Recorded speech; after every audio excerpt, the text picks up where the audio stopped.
అటు ఓటీటీ అయినా చిన్న సినిమా, పెద్ద సినిమా, చిన్న స్క్రీన్ అనే తేడా లేకుండా Rajeev Kanakala sir. Thank you. Please. ఇక్కడ విచ్చేసిన గెస్ట్లందరికీ, మీడియా మిత్రులకి, పాత్రికేయులకి, అలాగే న్యూ సెక్ట్ ఆఫ్ డైరెక్టర్స్ అందరికీ నమస్కారం. సార్ ఇక్కడ మీ అందరికీ నమస్కారం. రావడానికి అండ్ ఎంకరేజ్ చేస్తున్న మీ అందరికీ థ్యాంక్స్ అండి.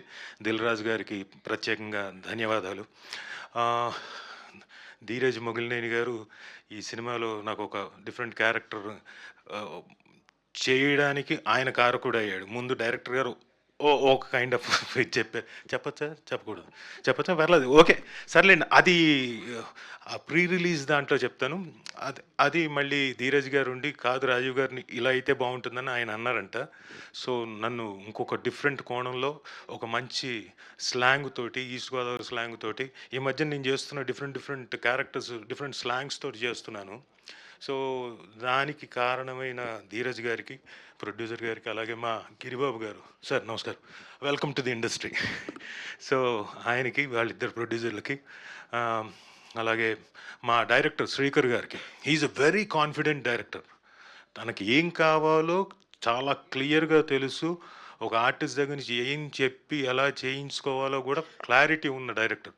దానికి తోడు ఆయనకున్న టీం, ఆ కొండలరావు గారు, ఆయన నన్ను ఏపుకు తినేసాడు లొకేషన్లో.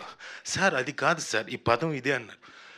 నేనన్నా మీరేమైనా బాపు రమణ గారు వాళ్ళది ఏమైనా విన్నారా, పని చేయలేదు కదా, విన్నారా, వాళ్ళైతే ఇదే పదాలు అడుగుతారు, రాశారు కదా అని అంటే, ఫస్ట్ 1 day 2 days మా ఇద్దరికి కుదరలేదు. ఆ కొండలరావు గారికి నాకు, ఈయనేంట్రా బాబు నన్ను ఏపుకు తింటున్నాడు అనుకున్నా. బట్ ఆ తర్వాత బాగా జెల్ అయ్యాం. సో కొండలరావు గారు మీకు డెఫినెట్గా చాలా బ్రైట్ ఫ్యూచర్ ఉంది. అప్పుడు మాత్రం ఆ బాండి, నూనె అవన్నీ కూడా మీరు పట్టుకెళ్ళండి వేయించడానికి ఆర్టిస్టులని. So but whatever it is, cinema తాలూకు క్వాలిటీ కోసమే కొండలరావు గారు అందరూ కష్టపడ్డారు. అలాగే డిఓపి గారు, సాయి గారు వాళ్ళు. అండ్ ఇందులో ఉన్న టాలెంటెడ్ హర్షవర్ధన్ గారు అండ్ వాసుకి గారు అండ్ హర్షిని గారు, ఆవిడ డెఫినెట్లీ సర్ప్రైజ్. ఆవిడ అంతకుముందు అంతా బోల్డ్ అన్ని యాంకరింగ్, బుల్లెట్లాగా క్వశ్చన్స్ వేసి అన్నీ చూసాము. బట్ ఇందులో చాలా బాగా చేశారు performance. And I was astonished. ఈ పదం వాడుతున్నాను, గుర్తుంచుకోండి, astonished. So you'll have a bright career in cinema ఇండస్ట్రీలో. Welcome to the cinema industry.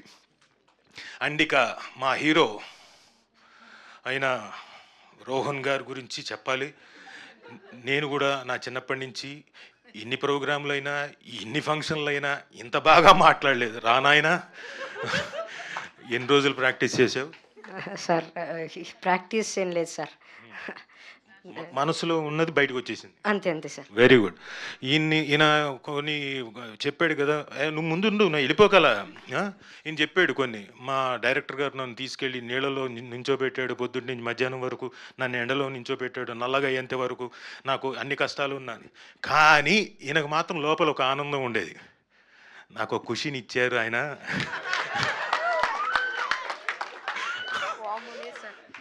లేదు సార్, ఫస్ట్ నువ్వు అమాయకంగా నటించకే, నేను లొకేషన్లో చూసిన రోజునే అనుకున్నా. సార్ మీరు ఉన్నప్పుడు జరగలేదు సార్. అంటే నేను లేనప్పుడు జరిగిందని ఒప్పుకుంటున్నాడు. కాదు సార్, అలాగా సార్, నేను చాలా మంచివాడిని సార్. మీ అమ్మగారు వచ్చారు ఇక్కడికి? లేదు, ఉన్నారు సార్, అక్కడే ఉన్నారు. ఉన్నారా? అమ్మా, మీ అబ్బాయి అమ్మా చూసారమ్మా, సింజిత్ గారిని, సాయి మార్తాండ్ గారిని, ఇంకొకరిని, అందరినీ అలా బొట్లో వేసాడు. చాలా టాలెంటెడ్, యాక్టింగే కాదు. నువ్వు డెఫినెట్గా నువ్వు కంగారు పడకు, నేనేం చెప్పట్లేదు, నీ గురించి మంచిగా చెప్తున్నాను. సో అంటే ద మోస్ట్ టాలెంటెడ్ యాక్టర్ ఈ జనరేషన్లో. అండ్ ఈ చిన్న వయసులో ఇంత చక్కగా యాక్టింగే కాదు, మాటలు కూడా స్టేజ్ మీదకి వచ్చి కాన్ఫిడెంట్గా మాట్లాడుతున్నాడు. కాబట్టి you will have a bright future and bright career. Way to go, long career. Okay. అలాగే అరుణ్ దామ్మ, ఇతను కూడా చాలా బాగా మాట్లాడాడు. చాలా అమాయకంగా వచ్చి సినిమాకి సంబంధించిన చిన్న డీటెయిల్స్ అన్నీ తన మాటల్లో చక్కగా చెప్తూ వచ్చాడు. నీకేంటి ఇష్టం అంటే మామిడి పండ్లు ఇష్టం అన్నాడు. మామిడి తోట ఉంది కాబట్టి అందులో. సో అలా ఇతను కూడా చాలా బాగా చేశాడు. Very good. మీ ఇద్దరూ చాలా బాగా చేశారు సినిమాకి. అండ్ మీకు చాలా మంచి పేరు వస్తుంది సమ్మర్ హాలిడేస్ ద్వారా. ఈ సమ్మర్ హాలిడేస్కి అది అఫ్కోర్స్ అయిపోతుంది, కానీ డెఫినెట్గా మీకు చాలా మంచి పేరు వస్తుంది. Congrats Khushi, all the best, congrats. Will meet again, will work again. Okay. ఇందులో ఖుషికి నాకు సీన్ ఉంది. అది ఏంటి అన్నది తర్వాత సినిమా చూసినప్పుడు తెలుస్తుంది మీ అందరికీ. ఆ సస్పెన్స్ ఏంటి అని. So thank you one and all. And నేను ఈ సినిమాకి మళ్ళీ ఇంకొక ప్రత్యేకంగా ఒక వ్యక్తికి థ్యాంక్స్ చెప్పుకోవాలి. సింజిత్ గారు ఏంటంటే ఇక్కడున్న వాళ్ళందరినీ ఎవరినైనా మర్చిపోతే క్షమించండి అన్నాడు. అరే రాజీవ్ కనకాల అని మాట్లాడలేదు. ఈయన నేను కలిసి ఇప్పుడు నేను చేస్తున్న సినిమాలు అన్నీ ఈయన మ్యూజిక్ చేస్తున్నాడు. రాజీవ్ గారు మీ సినిమాలు నేను చేస్తున్నాను మాత్రం అనలేదు. నేను మాత్రం సింజిత్ గారు అసలు అద్భుతం, మోత మోగిస్తాడు అంటే మోత మోగించడం అంటే అద్భుతమైన మ్యూజిక్ చేస్తాడు అని చెప్పేసి మేమని ఫీల్ అవుతుంటే అసలు పేమెంట్ పడలేదు కదా సార్ మీ దగ్గర నుంచి?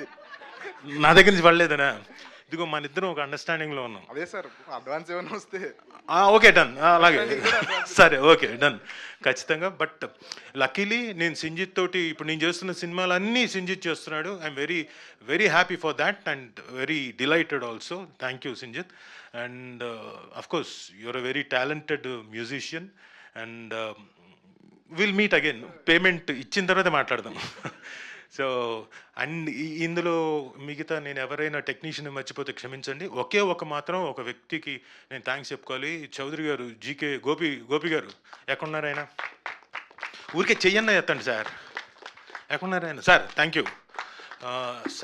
అంటే అనుకున్న టైంలో ఫినిష్ చేయగలిగిన సత్తా ఉన్న అద్భుతమైన డైరెక్టర్ గారు అండ్ త్వరలోనే డైరెక్టర్ కూడా అవుతాడు ఆయన. Wonderful person. So thank you Gopi గారు. మా డేట్లన్నీ కూడా చాలా చక్కగా మేనేజ్ చేసి చక్కగా సజావుగా షూటింగ్ జరిగేలా చూసినందుకు thank you very much and thank you one and all. Thank you sir. Thank you so much sir. Manjusha గారికి కూడా థ్యాంక్ యూ. అమ్మో లేకపోతే చాలా ప్రాబ్లం అవుతుంది. మీ సమ్మర్ హాలిడేస్ మీరు చేసిన అల్లరి. సమ్మర్ హాలిడేస్ అంటే నాకు బాగా గుర్తుకొచ్చేది మాకు సమ్మర్ కోచింగ్ క్యాంప్ మా ఇన్స్టిట్యూట్ ఉంది కాబట్టి మొత్తం అంతా దాదాపుగా ఒక 30-40 మంది 50 మంది పిల్లలతో పాటు ఆడుకోవడం. ఆ పిల్లల్ని ఏడిపించేవాడిని. కొంతమంది చిన్నపిల్లలు, నేను గ్యాంగ్స్టరు, నా పక్క నేను ఒక 4-5 వేసుకునేవాడిని. నేను చెప్పింది వినాలని వాళ్ళని ఏడిపించేవాడిని. సో చాలా ఏళ్ళు అలా గడిచింది. సో అది మా చక్కటి జ్ఞాపకాలు. సమ్మర్ హాలిడేస్ మా పక్కన మేము ఉండే ప్రాంగణానికి పక్కలో ఒక పెద్ద చింత చెట్టు, దాని మీదకి ఎక్కేవాళ్ళం కోతుల్లాగా. దాని మీదకి ఎక్కి ఆట ఆడుకునేవాళ్ళం. ఒకటా రెండా చెప్పాలే కానీ బోల్డ్ అల్లర్లు. మహానుభావుడిని. Thank you sir. Thank you very much Rajiv sir. Sir I think before you leave ఒక్కసారి